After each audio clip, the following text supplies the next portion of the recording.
न आटा, न मैदा, न सूजी, न चावल का इस्तेमाल करेंगे, न घंटों भिगाना, न घंटों की मेहनत और ना ही कोई तामझाम। मिनटों में बनने वाला ऐसा खस्ता मज़ेदार नाश्ता कि जिसे एक बार अगर आपने ट्राई कर लिया तो आपके बच्चे इसे हफ्ते में 4 से 5 दिन तो ज़रूर ही बनवाएंगे। इतना ये टेस्टी और लाजवाब यह बन करके तैयार होता है कि बाहर का समोसा, कचौड़ी, पकौड़ी भी भूल जाएंगे। और इसे बनाना इतना सिंपल और आसान है, साथ ही कम इंग्रेडिएंट्स के साथ में यह रेसिपी बन जाता है कि इस रेसिपी को सच में आप बार बार ही बनाना चाहेंगे। और ये कितना क्रिस्पी खस्ता बनता है ये तो आप देखकर ही अंदाज़ा लगा सकते हैं कि कितना करारा सा नाश्ता बन करके तैयार होता है। जितना ये खस्ता और क्रिस्पी बनता है उससे भी ज़्यादा यह टेस्टी बनता है अगर आप इसे इस तरह से बनाएंगे तो एक बार आप इस रेसिपी को ज़रूर से ट्राई कीजिएगा। यह रेसिपी सच में आपको बहुत ज़्यादा पसंद आएगा। मैं आपको तोड़ करके दिखाती हूँ कि ये कितना क्रिस्पी खस्ता सा बना हुआ है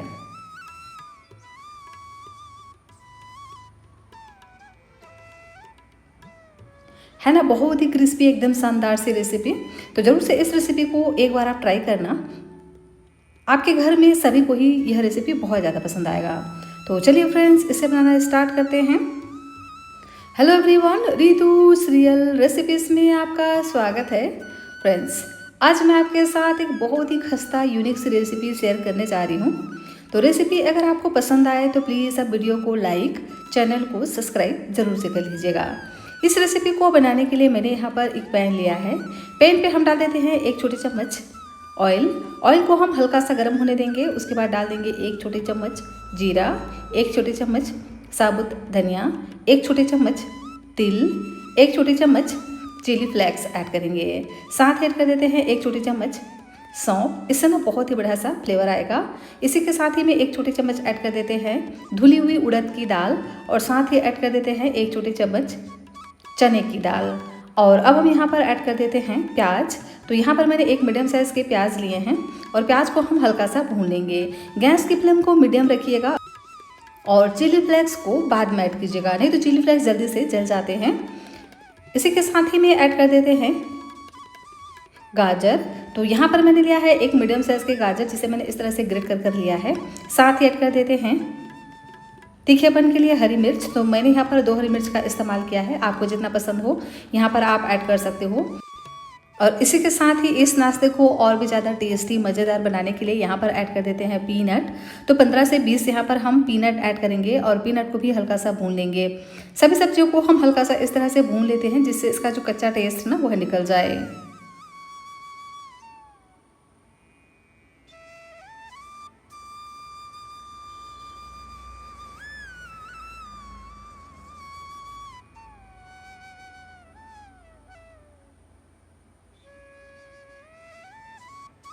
गाजर और प्याज हल्का सा भून गया है और पीनट भी हल्का सा भून चुका है।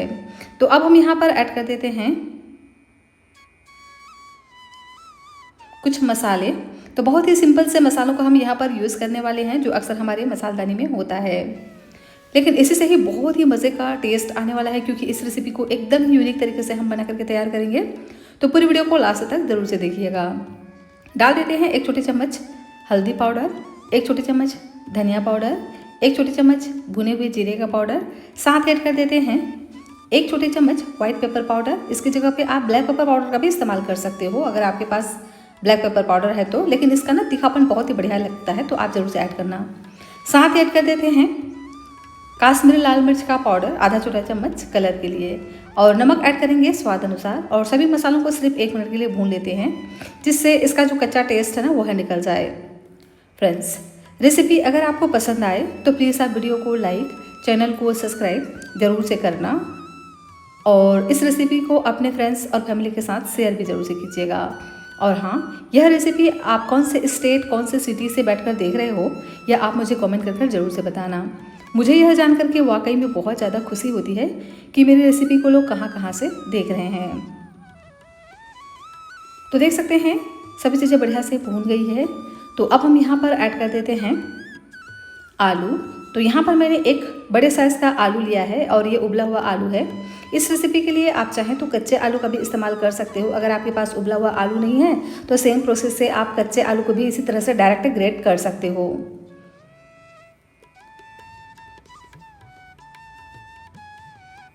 तो आलू को हम इस तरह से ग्रेटर से ग्रेट कर लेंगे। आप चाहें तो इसको पोटैटो मैशर से मैश करके भी ले सकते हो या आप इसे हाथों से भी मैश करके डाल सकते हो। और इसमें हल्का फुल्का अगर मोटे चंक्स रहते हैं ना तो कोई दिक्कत नहीं है इस रेसिपी के लिए। देख सकते हैं आलू को मैंने अच्छे से ग्रेट कर लिया है, बिल्कुल भी इसमें बड़े चंक्स नहीं हैं। आलू को हम मिक्स कर लेंगे इन मसालों के साथ में और आलू को हम 2 मिनट के लिए भून लेंगे। इससे आलू का जो टेस्ट ना बहुत ही बढ़िया आता है। तो इसको हम 1 से 2 मिनट के लिए बस भूनेंगे, जिससे नीचे से ना आलू हल्का हल्का ब्राउन कलर का हो जाए। कह सकते हैं आलू को हमें थोड़ा सा कलहा करके लेना है, इससे इसका टेस्ट बहुत ही ज़्यादा शानदार आता है। इस मसाले को आप जितना चटपटा टेस्टी बनाएंगे उतना ही बढ़िया आपका नाश्ता बनने वाला है। तो आलू तो हम सभी के घर में रहता ही है। एक बार आलू की इस रेसिपी को एक बार जरूर से ट्राई कीजिएगा। साथ में हम कुछ ऐसे इंग्रेडिएंट्स यहाँ पर इस्तेमाल करने वाले हैं जिससे आप बहुत ही आसानी से एकदम ही कम समय में बना करके तैयार कर सकते हो।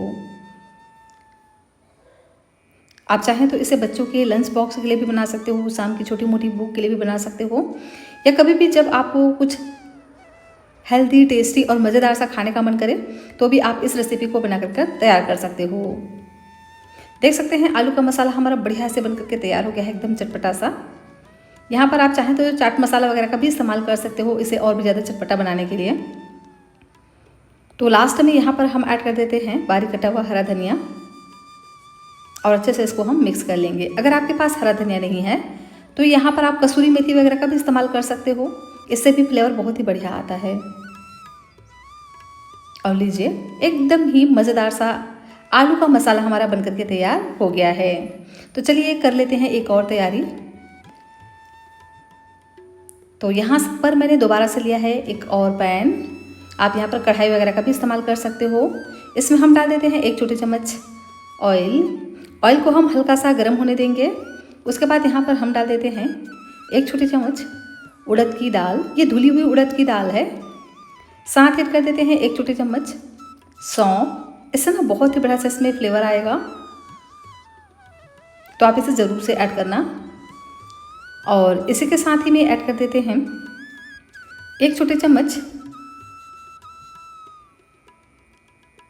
चने की दाल। तो ये रोस्टेड चने की दाल नहीं है, इसको हम इसी तरह से कच्चा ही ऐड करेंगे क्योंकि हम इसको बढ़िया से भून करके लेने वाले हैं। साथ ऐड कर देते हैं साबुत धनिया। तो 1 छोटी चम्मच यहाँ पर हम साबुत धनिया ऐड करेंगे। गैस की फ्लेम को एकदम ही लो रखिएगा। और 1 छोटी चम्मच ऐड कर देते हैं जीरा। साथ ऐड करेंगे 1 छोटी चम्मच तिल। तो मैंने यहाँ पर व्हाइट वाला तिल का इस्तेमाल किया है, आपके पास जो भी हो आप यहाँ पर ऐड कर सकते हो। साथ ऐड कर देते हैं चिली फ्लेक्स। तो 1 छोटी चम्मच यहाँ पर हम चिली फ्लेक्स ऐड करेंगे। और अब हम यहाँ पर ऐड कर देते हैं अजवाइन। तो अजवाइन को इस तरह से हाथों से क्रश करके डालिएगा, इससे ना फ्लेवर बहुत ही बढ़िया आता है। और इन सभी चीज़ों को लो फ्लेम पे सिर्फ 1 मिनट के लिए भून लेंगे। सभी चीज़ें अच्छे से भून गई हैं, बहुत ही बढ़िया से इसमें खुशबू भी आने लगी है। तो अब हम यहाँ पर ऐड कर देते हैं पानी। तो लगभग 1.5 कप जितना हम यहाँ पर पानी का यूज़ करेंगे। मेजरमेंट आप किसी भी चीज़ से कर सकते हो। और साथ ऐड कर देते हैं बारीक कटा हुआ हरा धनिया। आप यहाँ पर करी लिप्स वगैरह का भी इस्तेमाल कर सकते हो। और पानी में हल्का सा बॉईल आने देंगे। उसके बाद यहाँ पर हम डाल देते हैं पोहा। तो आधा कप मैंने यहाँ पर पोहा लिया है। तो आधा कप पोहा के लिए यहाँ पर हम यूज़ करेंगे 1.5 कप पानी का, क्योंकि पोहा ना पानी को बहुत ज़्यादा एब्जर्व करता है। तो जैसे पानी में बॉईल आ जाए यहाँ पर हम पोहे को ऐड कर देते हैं। यहाँ पर आप कोई सा भी पोहे का यूज़ कर सकते हो। पोहे को अच्छे से छान लीजिएगा। तो मैंने पोहे को पहले ही छान करके तैयार कर लिया था। इस तरह से अगर आप पोहे का रेसिपी बनाएंगे ना तो आपको ना तो इसको ग्राइंड करने की ज़रूरत है और ना घंटों भिगाने की ज़रूरत है। उबलते हुए पानी में बस पोहा को ऐड करो, पोहा एकदम ही जल्दी से फूल करके तैयार हो जाएगा और एकदम ही यह अच्छे से मैश हो जाता है। इस तरह से अगर आप तैयार करते हो तो गैस की फ्लेम को मीडियम रखकर ही इसी तरह से इसको हमें चलाना है, ताकि जो पोहा है ना बढ़िया से फूल सके। वैसे तो पोहा को फूलने के लिए भी टाइम नहीं लगता है, पर इस तरह से अगर आप तैयार करोगे ना तो एकदम ही इंस्टेंट तरीके से आपकी रेसिपी बन करके तैयार हो जाएगी और एकदम खस्ता सा बन करके तैयार होता है। वैसे आप चाहे तो यहाँ पर पोहा को ग्राइंड कर भी ले सकते हो। देखिए पोहा अच्छे से भीग चुका है और एकदम गाढ़ा यह हो गया है। तो अब हम यहाँ पर ऐड कर देते हैं बेसन। बेसन से बहुत ही बढ़िया से इसमें बाइंडिंग आएगी। तो जितना हमने पोहा लिया है उतना ही हम यहाँ पर बेसन का भी यूज़ करेंगे, मतलब दोनों की क्वांटिटी को हम इक्वल रखेंगे। तो यहाँ पर आप बेसन की जगह पे गेहूं का आटा, चावल का आटा भी इस्तेमाल कर सकते हो। लेकिन अगर यहाँ पर आप बेसन ऐड करते हो तो क्या होता है, नाश्ता आपका एकदम प्रोटीन रिच बनेगा, साथ ही इसमें बहुत ही बढ़िया से बाइंडिंग आएगी, इसका टेस्ट भी एकदम ही लाजवाब आता है और बेसन से खस्तापन भी आता है। और पोहा और बेसन की ऐसी कॉम्बिनेशन में इस तरह की रेसिपी आज तक आपने कभी भी ट्राई नहीं की होगी। तो पूरी वीडियो को लास्ट तक जरूर से देखिएगा। अगर आपने स्किप कर देखा तो हो सकता है वीडियो का कोई भी पार्ट आपसे मिस हो जाए और आपकी रेसिपी अच्छे से ना बने। इसी तरह से कंटिन्यू इसको हमें चलाते जाना है और बिल्कुल डो की तरह बनने तक इसको हम इसी तरह से पकाएंगे। तो 2 से 3 मिनट का ही समय लगता है और ये बहुत ही अच्छे से पक जाते हैं और डो की तरह इकट्ठा हो जाते हैं। और देख सकते हैं ना अच्छे से इस तरह से डो की तरह तैयार हो गया है और इसमें बढ़िया से शाइन भी आने लगी है।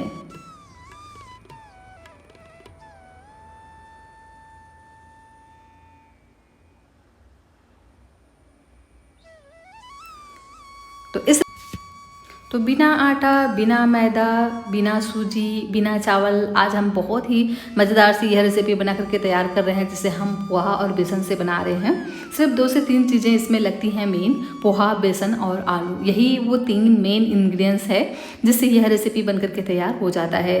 और तीनों ही चीज़ें ऐसी रेसिपी है, तीनों ही चीज़ें ऐसी चीज़ें हैं जो अक्सर हमारे घर में अवेलेबल रहता है, पोहा, बेसन और आलू। तो इन 3 चीज़ से ना आप बहुत ही मज़ेदार सा रेसिपी बना करके तैयार कर सकते हो। देख सकते हैं अच्छे से हम इसको इस तरह से डो के फॉर्म में आने तक इसको हम इसी तरह से कुक करेंगे। तो लीजिए पोहा बेसन अच्छे से पक चुका है और डो की तरह यह बन करके तैयार हो गया है।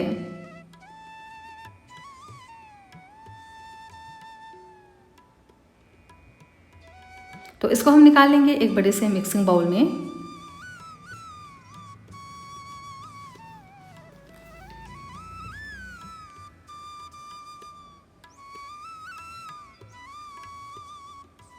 और इसको हम थोड़ा सा ठंडा होने देते हैं। तो इसको हम इसी तरह से कवर कर ठंडा होने देंगे ताकि यह अपने स्टीम में और भी बढ़िया से पक सके और इसी तरह से यह ठंडा भी हो जाए। तब तक कर लेते हैं इधर एक दूसरी तैयारी। तो यहाँ पर मैंने लिया है चावल का आटा। तो लगभग 3 बड़े चम्मच यहाँ पर हम चावल का आटा लेंगे। इसमें हम डाल देते हैं 1 छोटे चम्मच तिल, 1 छोटे चम्मच चिली फ्लेक्स और साथ में ऐड कर देते हैं नमक और सभी चीज़ों को हम बढ़िया से मिक्स कर लेंगे। यहाँ पर बहुत ज़्यादा मसाले वगैरह का यूज़ नहीं करना है, बहुत ही कम मसाले यहाँ पर हम यूज़ करेंगे। और अच्छे से सभी चीज़ों को हम एक बार ड्राई मिक्स कर लेते हैं। उसके बाद यहाँ पर हम पानी ऐड करेंगे। थोड़ा थोड़ा पानी डालते हुए इसका हम एक स्लरी तैयार करेंगे। तो इस स्लरी को बहुत ज़्यादा गाढ़ा या बहुत ज़्यादा पतला नहीं करना है, मतलब मीडियम थिकनेस का इस स्लरी को हम तैयार करेंगे। लेकिन पानी एक साथ बिल्कुल भी नहीं डालना है, नहीं तो इसमें लम्स पड़ सकते हैं। तो थोड़ा थोड़ा करके पानी डालें और इस तरह से एक मीडियम थिकनेस का घोल तैयार कर लें।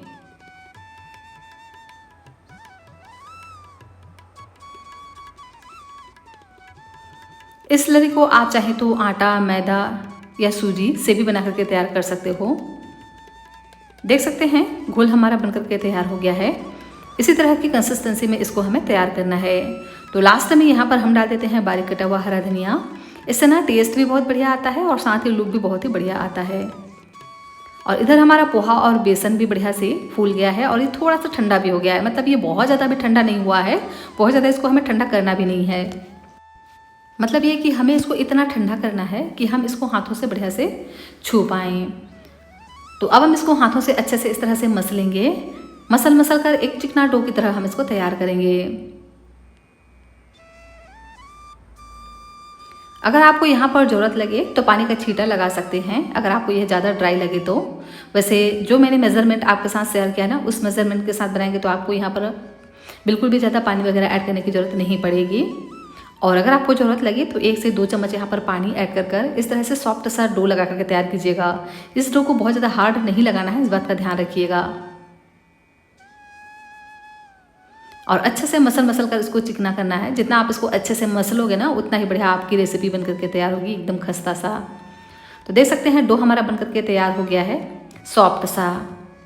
इसी तरह से इस डो को हम तैयार करेंगे। इस डो में ना तो मैंने आटे का यूज़ किया है, ना ही चावल का आटा, सिंपल पोहा और बेसन से ही इस डो को मैंने तैयार कर लिया है। अब हम इसमें से लेंगे एक छोटा सा पोर्शन और अब हम इसकी बनाएंगे सेब। तो जिस भी तरह से आपको पसंद हो उस तरह से आप इसको शेप दे सकते हो। आप चाहें तो इसको टिक्की की तरह भी बना सकते हो या रेक्टेंगल शेप में भी बना करके तैयार कर सकते हो, जैसा चाहें उस तरह से कर सकते हो। लेकिन करेंगे क्या, इस तरह से लेंगे एक छोटा सा पोर्शन और पहले हम दोनों हाथों से दबाते हुए अच्छे से इसको गोल कर लेंगे, बॉल की तरह तैयार करेंगे। उसके बाद थोड़ा सा इस तरह से चपटा करेंगे और फिंगर की सहायता से थोड़ा सा इस तरह से कटोरी नुमा शेप देंगे। और इसमें हम फिल करेंगे आलू का मसाला जो अभी हमने तैयार किया था। और इसके बाद इस तरह से इसको दोनों हाथों से घुमाते जाना है और बिल्कुल दिए की तरह इसको हम इस तरह से शेप देंगे। लेकिन दोनों हाथों से ही इसी तरह से दबाते हुए आप इसको शेप दीजिएगा ताकि बहुत ही बढ़िया से इसमें शेप आए और अच्छे से यह चिपक जाए। तो ये बहुत ही आसानी से हो जाता है, बिल्कुल भी आपको कोई दिक्कत नहीं होगा। हल्का फुल्का इसमें क्रैक्स नज़र आते हैं, इसी से ही ये बहुत ज़्यादा खस्ता बन करके तैयार होते हैं। तो इसी तरह से हम दूसरा पीस भी तैयार कर लेंगे एक छोटा सा पोर्शन। इस तरह से हाथों से दबाते हुए पहले दे देते हैं कटोरी नुमा से। उसके बाद आलू का मसाला फिल करेंगे और इस तरह से किनारे से उठाते हुए इसको हम पैक कर लेंगे। और दोनों हाथों से इसको हम इस तरह से दिए की तरह शेप देते हुए हल्का हल्का दबाते जाएंगे ताकि दोनों की तरफ से इस तरह से नुकीला सा यह तैयार हो, बिल्कुल गेहूं की तरह। जिस तरह से गेहूं का शेप रहता है ना, उसी तरह से इसको हम तैयार करेंगे। देख सकते हैं इस तरह से। तो दिए के आकार में आप इसको इस तरह से दोनों हथेली से ना आप इसको प्रेस करते जाइए। तो देख सकते हैं बहुत ही बढ़िया से गेहूं की तरह यह तैयार हो जाता है। बहुत ही बढ़िया, एकदम ही यूनिक सा लुक में यह तैयार होता है इस तरह से और एकदम ही खस्ता सा बनकर के तैयार होता है। तो इसको हम इसी तरह से फ्राई नहीं करेंगे। क्या करेंगे, लेंगे स्लरी जो अभी हमने तैयार किया था और यह स्लरी चावल के आटे से बना हुआ है। तो चावल का आटा नीचे तले पर बैठ जाता है, तो एक बार इसको चम्मच से इस तरह से चला लीजिएगा। और अब हम लेंगे एक पीस पोहा बेसन के इस गेहूं आकार के नाश्ते को और इसको हम स्लरी में इस तरह से डीप करेंगे और चम्मच की सहायता से इस तरह से कोट कर लेते हैं। और इस तरह से इसको हम अच्छे से उठाएंगे हाथों से। चम्मच से इसको नहीं उठाना है, इस तरह से हाथों से उठाइएगा क्योंकि इसका जो शेप है ना, हमने थोड़ा सा बड़ा ही तैयार किया है। तो चलिए अब हम इसको फ्राई कर लेते हैं। तो इसको फ्राई करने के लिए मैंने यहाँ पर 2 बड़े चम्मच ऑयल को पहले ही गर्म करने रख दिया था। मैं इसको सेलो फ्राई कर रही हूँ, आप इसे डीप फ्राई भी कर सकते हो। बस इस बात का ध्यान रखना है कि गैस की फ्लेम को हमें हाई रखना है। पहले हम हाई फ्लेम पे ही इसे डालेंगे। तो अगर आपका पैन बड़ा है तो इस तरह से एक साथ आप 5 से 6 पीस भी ऐड कर सकते हो। लेकिन अगर आपका पैन छोटा है ना, तो एक साथ बहुत ज़्यादा ना डालें, अच्छे से अलटते पलटते नहीं बन पाता है। तो जितना में अच्छे से अलटते पलटते बन जाए उतना ही यहाँ पर आप ऐड कीजिएगा। तो मैंने सभी को ही इस तरह से ऐड कर दिया है और इसे हम सिर्फ 1 से 2 मिनट के लिए हाई फ्लेम पर पहले पकने देते हैं। और ऊपर से इस तरह से डाल देते हैं ऑयल को ताकि ऊपर से भी यह हल्का सा सेट हो जाए। जब ऊपर से यह हल्का सा सेट हो जाएगा ना, तो उसके बाद इसके हम साइड को चेंज कर देंगे और इसका साइड को इस तरह से चेंज कर हम नीचे से फिर से पकने देंगे। तो चम्मच या चिमटे की सहायता से आप इसको इस तरह से चेंज कर दीजिएगा इसके साइड को। और देख सकते हैं बहुत ही प्यारा सा इसमें कलर आ गया है।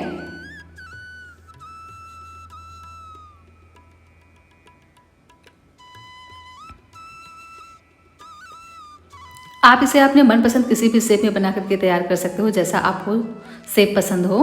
और देख सकते हैं ना, बहुत ही बढ़िया से इसमें कलर आ गया है, एकदम ही खस्ता क्रिस्पी बनता है फ्रेंड्स। अगर आप इसे इस तरह से पोहा बेसन से तैयार करते हो तो बस मेजरमेंट का ध्यान रखिएगा। और इस तरह से पोहा बेसन की रेसिपी अगर आप बनाएंगे ना, तो सच में यह रेसिपी आपको बहुत ज़्यादा पसंद आएगा। बहुत ज़्यादा मेहनत भी नहीं लगता है और कम इंग्रेडिएंट्स के साथ में यह रेसिपी बन जाता है, और खाने में इसका टेस्ट एकदम ही लाजवाब होता है। तो देखिए, अच्छे से अलरते पलटते हुए इसको हम 4 से 5 मिनट तक बढ़िया से फ्राई करेंगे, जब तक कि इसमें गोल्डन कलर ना आ जाए। जब इस तरह से यह कलर आ जाए, अच्छे से यह क्रिस्प हो जाए, तो उसके बाद इस तरह से चिमटे की सहायता से इसको हम निकाल लेते हैं।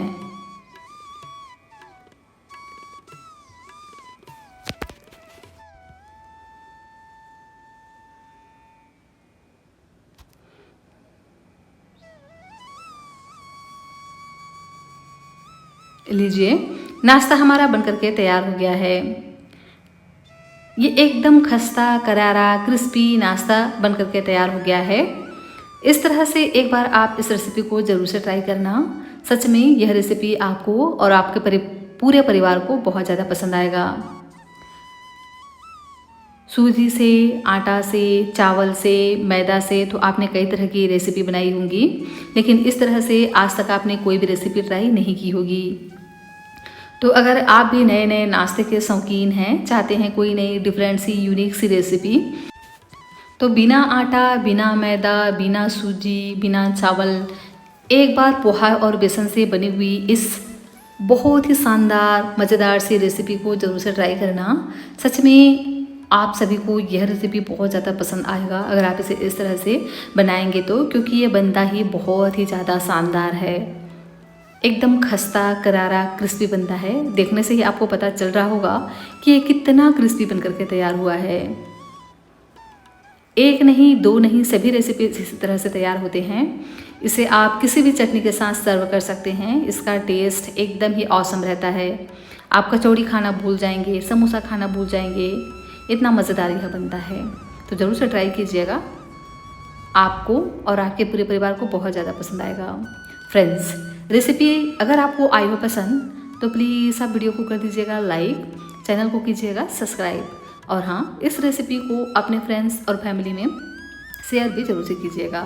और हाँ, कमेंट कर ज़रूर से बताना क्या आपने कभी इस तरह की कोई रेसिपी ट्राई की है या नहीं।